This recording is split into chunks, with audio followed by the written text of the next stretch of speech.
Bonjour Didier, après avoir vu ces courtes séquences vidéo prises dans différents lieux de Châtillon-sur-Indre, nous allons parler de ton premier livre qui vient de paraître aux éditions Edita et de son personnage principal pour qui ces lieux ont beaucoup compté. Nous n'allons pas faire mystère plus longtemps, ce personnage c'est ta maman, Angèle, et le récit c'est celui de sa vie. Oui, évidemment, c'est le parcours d'une vie qui s'inscrit dans un contexte historique ô combien chargé et tourmenté. Quels sont les moments forts de cette vie ? Alors, les moments forts, il y en a beaucoup. Ça débute dès le départ par cet exil tourmenté depuis l'Espagne, sur les routes d'Espagne avec sa famille, dans la précipitation par rapport évidemment à la pression des événements espagnols.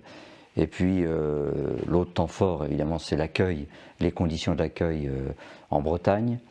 La vie quotidienne ensuite dans la commune qui va être sa commune d'adoption qui est Châtillon-sur-Indre, auquel elle avait des liens très forts avec la population, des liens affectifs.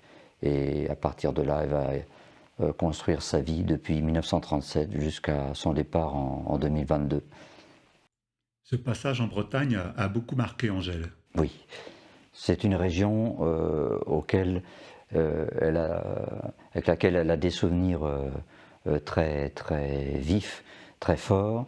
Les conditions d'accueil sont difficiles pour les Espagnols, pour les réfugiés dans les camps. En revanche, la population en Bretagne va leur ouvrir les bras et puis elle a sur l'accueil, sur la générosité d'une population qui pourtant n'était pas très, très, très riche, avoir d'excellents souvenirs. Et cette attache avec la Bretagne va se perpétuer par la suite, dans des conditions évidemment beaucoup plus agréables, puisque là ce sera à l'occasion de séjours de vacances. Et c'est heureux que les dernières vacances que j'ai pu passer avec Angèle, lorsqu'elle avait encore 90 ans en 2018, c'était effectivement la Bretagne. Pas tout à fait la même région de souvenirs de 1937, mais c'était la Bretagne. Ce récit est aussi un hommage à un Châtillon-sur-Indre d'une certaine Oui, époque. tout à fait. C'est un récit presque nostalgique d'une époque que les Châtillonnais eux-mêmes, les anciens, regrettent, en disant ceci: la vie était difficile, mais il y avait un état d'esprit, une mentalité, une vie de quartier, des gens qui étaient moins repliés sur eux-mêmes, moins égoïstes, donc beaucoup plus ouverts. Certes, il n'y avait pas la télévision, il n'y avait pas les éléments qui font que les gens ont vécu reclus sur eux-mêmes. Il y avait un esprit d'entraide, une vie vraiment beaucoup plus dynamique dans les différents quartiers. Un état d'esprit, une mentalité qui était celle des années de l'après-guerre, même avant la guerre, et puis qui s'est poursuivie dans les années 50, jusqu'au terme, on va dire, des années 60, où là, les choses ont commencé à changer, à évoluer. Donc le livre, c'est aussi effectivement un hommage à une certaine époque de Châtillon. Les anciens s'y retrouveront à travers des anecdotes sur des personnages assez atypiques, sur l'ambiance des marchés du vendredi, les choses que beaucoup regrettent aujourd'hui. Il y a toute une partie consacrée aux résistants locaux de la Deuxième Guerre mondiale. Quel était le regard d'Angèle sur cette époque et ces événements? Bah, disons que lorsque la guerre éclate en France, donc le moment est arrivé en 1937, donc comme elle disait, je quitte une guerre pour replonger dans une autre guerre. Son regard, bon, c'est celle d'une enfant qui va aider au mieux ses parents dans des tâches domestiques, travailler aussi dans les fermes pour pouvoir manger. Donc une vie dure, mais aussi une vie faite de rencontres, des liens aussi avec une communauté d'Espagnols. C'est pour ça que je rends hommage à un des Espagnols que maman a bien connu, qui était un petit peu plus âgé qu'elle, qui est Moïse Maestro, d'autres personnages comme Maurice Davaillon, auxquels je tenais à rendre hommage aussi, puisque là aussi les liens affectifs entre maman et cette famille-là étaient importants. Rendre hommage en fait à travers des personnages qui étaient un petit peu plus âgés qu'Angèle, mais qu'elle a bien connus. Disons que l'occupation à Châtillon, les gens ont subi l'occupation et la présence allemande de façon très épisodique. C'est surtout évidemment leur passage à l'occasion de plusieurs journées en août 1944 qui a marqué l'esprit châtillonnais.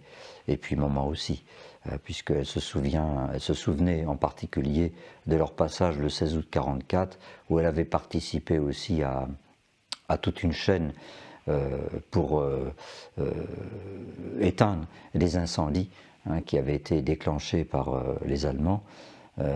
Donc il y a des images qui l'ont profondément marquée. Elle a aussi été frappée par la période qu'on appelait l'épuration spontanée, de personnes qui avaient été, disons, un petit peu violentées par des groupes de résistants au monument aux morts, qui l'avaient un petit peu choquée, d'autant que ces personnes-là n'avaient pas fait énormément n'étaient pas entrées dans une collaboration tellement évidente. Donc ça, c'est aussi ça, le climat, le contexte de l'époque. Quels sont les souvenirs d'Angèle sur la guerre d'Espagne? Le souvenir qui l'a le plus marqué, il y en a évidemment plusieurs images, c'est la précipitation du départ. Elle explique on est parti comme ça, avec un simple ballot, il fallait partir précipitamment, hein, dans ce que les républicains ont appelé la bataille du Nord. L'adjoint au maire était dans son lit, il dit au grand-père, donc au papa Angèle, va-t'en, puisque le papa Angèle avait des responsabilités au sein de la commune. Il était alité, cet adjoint, et il dit va-t'en, parce que ils vont nous fusiller, etc. Ce qui a été d'ailleurs le cas pour cet adjoint. Donc ils sont partis précipitamment. Ça, c'est la première image que Angèle a retenu, le départ précipité.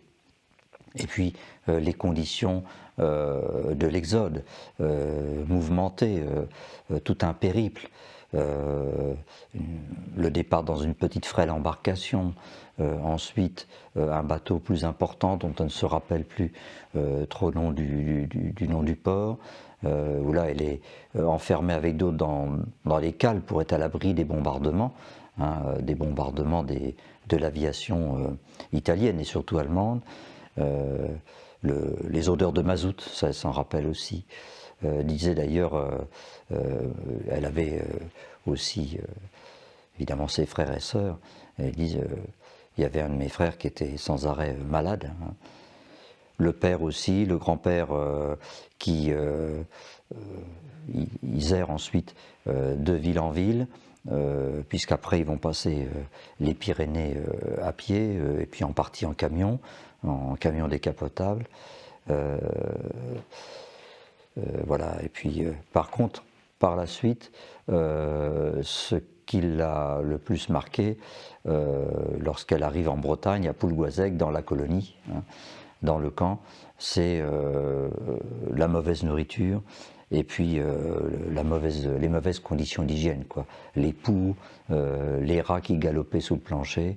Et heureusement, pour sortir de cet enfer, Angèle avait la rencontre avec les Bretons, les promenades dans les sentiers côtiers, avec sa sœur qui était de 3 ans plus jeune qu'elle, mais là par contre c'était un moyen pour elle de sortir de l'enfer, de s'évader. Ce récit teinté d'histoire locale va évidemment fortement intéresser les vieilles générations de Châtillon, mais les plus jeunes. Tu m'as dit vouloir offrir ce livre à tes élèves. Quel message veux-tu leur faire passer et aux jeunes générations en général? Oui. Alors, ce livre, effectivement, j'ai l'intention de l'offrir à chacun de mes 15 élèves que j'ai en 3e, pour 2 raisons. La première, bon, c'est un niveau en 3e où l'on commence quand même à avoir une certaine maturité, une démarche au niveau de la réflexion. Ensuite, le parcours de vie d'Angèle, qui est devenu un récit de vie, se situe dans un contexte auquel les élèves sont relativement intéressés, c'est-à-dire la Seconde Guerre mondiale, d'une certaine façon, et puis aussi un aspect de l'histoire qui est peu évoqué dans les programmes, qui est la guerre civile d'Espagne, que j'aborde avec eux à titre personnel, et je leur ai expliqué d'ailleurs déjà pourquoi. Donc ce livre, effectivement, ce sera leur cadeau. Mais derrière cet aspect cadeau, il y a aussi leur expliquer, et c'est ce que je ferai d'ailleurs, que le récit d'Angèle, son histoire, peut aussi servir d'exemple. C'est un parcours qui peut être un exemple. Je ne leur souhaite pas de connaître les mêmes difficultés, les mêmes malheurs, mais de montrer qu'à travers Angèle, et puis peut-être d'autres personnes, il ne faut jamais abdiquer, jamais baisser les bras. Toujours continuer d'aller de l'avant, et c'est ce que maman a toujours fait, aussi bien dans les événements dramatiques des années 30, 40, qu'un peu plus tard, dans sa vie personnelle, dans la vie de famille. Elle avait toujours cette capacité à tomber, mais aussi à se relever aussitôt, et puis aussi à transmettre cette énergie autour d'elle. Et ça, c'était très important. Et donc là, ça peut être aussi pour les élèves une bonne leçon de vie, qu'on ne peut pas avoir dans la vie tout de suite. Rien n'est acquis dans la facilité. Il faut savoir aussi se battre savoir lutter. Ouais, ça peut être ça. Si ce livre peut leur servir d'exemple de parcours de vie et de référence, ça peut être quelque chose de positif. Et leur donner à l'âge qu'ils ont, où ils commencent à avoir une certaine maturité, je pense que c'est utile. Une partie du livre est consacrée à la perte d'autonomie d'Angèle et l'aide que tu lui as apportée. Ah oui. Bah, d'abord parce que bon, il s'agit de montrer le regard que l'on peut porter sur le vieillissement, le regard que moi j'avais avant et le regard que j'ai eu ensuite lorsque je me suis occupé d'Angèle. Ça peut être vu sous différents aspects, voir la façon dont ces pertes de facultés, la perte d'autonomie a évolué, montrer les différentes étapes, que malgré cette diminution, ce vieillissement, il y avait toujours des solutions possibles, des remèdes à apporter. Et ça peut être aussi intéressant auprès d'abord des personnes âgées qui connaissent ce problème-là, mais aussi des aidants. Parce qu'en fait, d'une certaine façon, proche ou pas, bon, c'est le regard d'un aidant. Moi, c'est ma maman, d'autres aidants, c'est des différents liens de parenté, et de montrer qu'il était toujours possible de surmonter les difficultés, grâce aussi, malgré tout, à la personnalité d'Angèle qui, bien que vieillissant, diminuant, il y avait toujours cette énergie qui était là.